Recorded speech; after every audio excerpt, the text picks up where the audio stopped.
Welcome back to Real Life Apps, where I show you real use cases from my developer life and not just simplified tutorials. So today I will talk about the how I structure my API network layer inside Flutter for my Flutter projects, and I will share the architecture with you. Feel free to use this architecture if you like it, or share your opinion about it. This is the way how I do it, and I think this is a very scalable um, architecture. So, but I'm open to see what you think about that. And I use that structure in a lot of apps, also bigger apps. So I thought I will share this with you. And maybe that helps to decide on your side how you would like to go with your API network layer. Um, so the app you see here right now is my app template. This is just a ready-to-use Flutter app template I created for myself. So I don't have to set up everything for each new project. So like the network layer, Firebase, the blog setup, everything else. So if you're interested in this app template, I can share it. Please write it into the comments, and then you can, of course, get it freely through GitHub. So let's start. Today I will only talk about the API network layer, but we'll go through other concepts I follow in next videos. So everything starts with the HTTP client class, which is a custom wrapper class around my library, the network library I use, and this is Dio. I like Dio because you have a bit more options and a bit more possibilities, like interceptors, which you don't have in HTTP, the package from Flutter itself. So what this class basically does, it's just a wrapper around the post methods from Dio and the get method, so on and so forth, the put, patch, so all the CRUD operations. So what this class basically takes is the base URL, headers, and if you want some interceptors, but they are not so important for now. And what we also do inside the constructor is to instantiate a Dio instance. So why do I follow this approach? Why do I create a wrapper around my Dio class or the network library I use? The good thing about this approach is that if you do this, it's pretty easy to switch the network library. So you can easily switch from Dio to another one. Let's say Dio is not maintained anymore. That means, okay, and you want to switch to a one which is maintained, you can easily do this without touching anything in your app except of this small part of code. So you just have to change the logic inside this function, and the rest of your app is still using the same logic. Just behind the scenes, you use a different library. So this is easier to scale, easier to replace. So instead of using Dio directly in your code or in your apps or in your qubits or whatever. So this wrapper here will do the API calls. So this is the very base class of my API structure. So, and with this class, we create a new API client. So this class here basically is the class you use to do your API requests. So you can spawn also multiple API instances with different APIs. So like that you maybe have different APIs, which maybe for authentication and one for a different use case. In my case, I only have one API where I have all the endpoints on one server, just for sake of simplicity. Now, then what I do is to instantiate a new HTTP client where I pass the base URL for my env and also some headers and some interceptors. But as I said, they are not so interesting for now. So the next step is to create our services. So usually I place all my services inside this API class so I can reach them. Let's maybe quickly go to the user service, and then I will explain you more about the setup here in the API class. So we create our user service, which extends API service. The API service is just a small class which the every API service extends, so that they have the same constructor. This will be important in a few seconds. So you simply extend the API service. You use the super to get the constructor parameter from the parent class, and then you just do your API calls with, for example, get user, and then just do the API call. And why this is important, why we do this one here, so that you extend the API class. The reason for that is dependency injection. So if you already, maybe you already have seen it, what we do here at the bottom is that we initialize a new user service where we pass our API or our HTTP client into that user service. So that means you can create as much as users API services as you want. Everything or every one of them are using the same setup. So you don't have to rewrite everything all the time. The dependency of the API is passed into the user service. And you don't have to think about any setup inside the user service anymore. So that means the user service is initialized here, and now it's about to access this API. What I usually do is to create an extra service where I expose this API class, so as in singleton. So for that, I have a different folder. Maybe the naming is not the best, so I'm thinking about changing this name. So that means I create a new class which I will use as a singleton. So that means this API here, which contains my services, right, and the HTTP client setup, is instantiated inside this service here as a singleton. This is what you can see here. And then I create a helper class, a helper function, sorry, which I can use now inside my qubits, for example. So that means that we have one singleton instance, so a global instance, which is always the same one. And with the use app, you can now use it everywhere. So how do we implement this into our state management? So what we usually do then is that we create a user qubit in that case. And we follow, or I follow the principle for API requests at least, like single purpose qubits.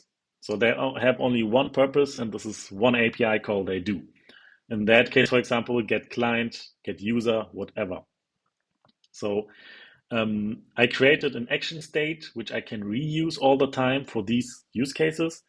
So the action state is just a state which can reused throughout all these single purpose qubits. So because all of them are working the same, so I have the same logic, that means you don't have to create all the time new qubit states like user state or whatever. You just have an action state which is temporary in that. So that's the idea behind that. It's temporary, and you define which kind of response you expect. For the sake of simplicity, we have bool here, but you can also add anything else, any user class, any other class or type you want. So maybe let's just quickly jump into the action state. What the action state basically is, it's a general class which you can reuse because we will always need this logic for each API request. What kind of fields we have? We have data, is busy, is success, is error, this is the message, and is silent, which you can ignore for now. The data is generic, so you define that in your user qubit. In our case, it's a bool. And then we have our secondary constructors: initial, loading, success, error. And these constructors are setting the values to the correct state, so you don't have to do this manually. That means you have this beauty small class, which basically just does this. So you say emit loading state, then the qubit sets the state to loading. Then the next step would be, because we want our API now, right?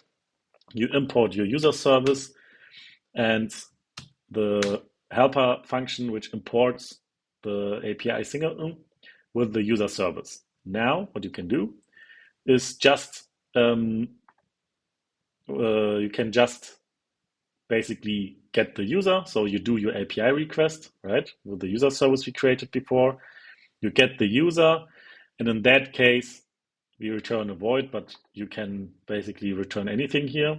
And then we pass the user to our success. So maybe we can just say, for now, a string, right? Oops. Like this, just for the sake of simplicity. And then we have to change this also to string. And what is this returning is user string. Why is that arguments of constant? Yeah. Sorry. Of course, it can be a constant because it's not constant. So and this is basically the logic, and it's very beautiful in my opinion. It looks pretty nice.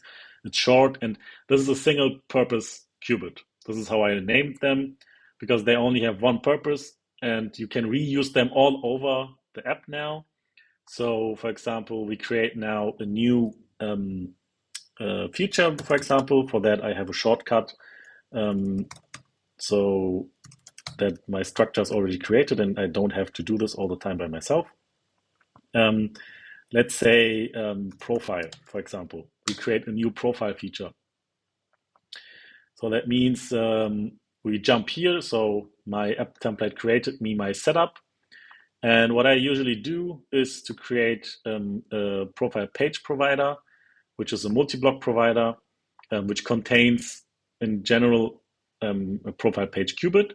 This is not a single purpose qubit because this one handles the overall page state. So these can be pretty different, depends on your use case. But for example, if we now want to fetch our user on our profile, so what we could do is to say, okay, let's change this to stateful, and let's create an init state where we say, okay, user qubit get client, or we can shorten this. We can say get client here if we want. So we could also do this, but for more readability, let's do it like this, and we can pass it here. So that means this user qubit, we don't put it at the very top of our app. It's just existing inside, because it has a single purpose, inside our feature. So you can reuse this user qubit on other features as well. So we don't need to put it at the very top level. We just put it there where we need it. So that means we have now our block, our qubit in that case, and everything which is placed inside this profile page provider is now provided to everything which is part of this feature. That means we can now, for example, if we say, let's wrap this with block builder. So we can say block builder, user qubit, right, and action state. So, and since we are passing or providing the block through our provider here, our multi-block provider, we don't have to pass anything here. So no block or something else. The block is automatically recognizing that. And now we have our builder. So we have to remove the const.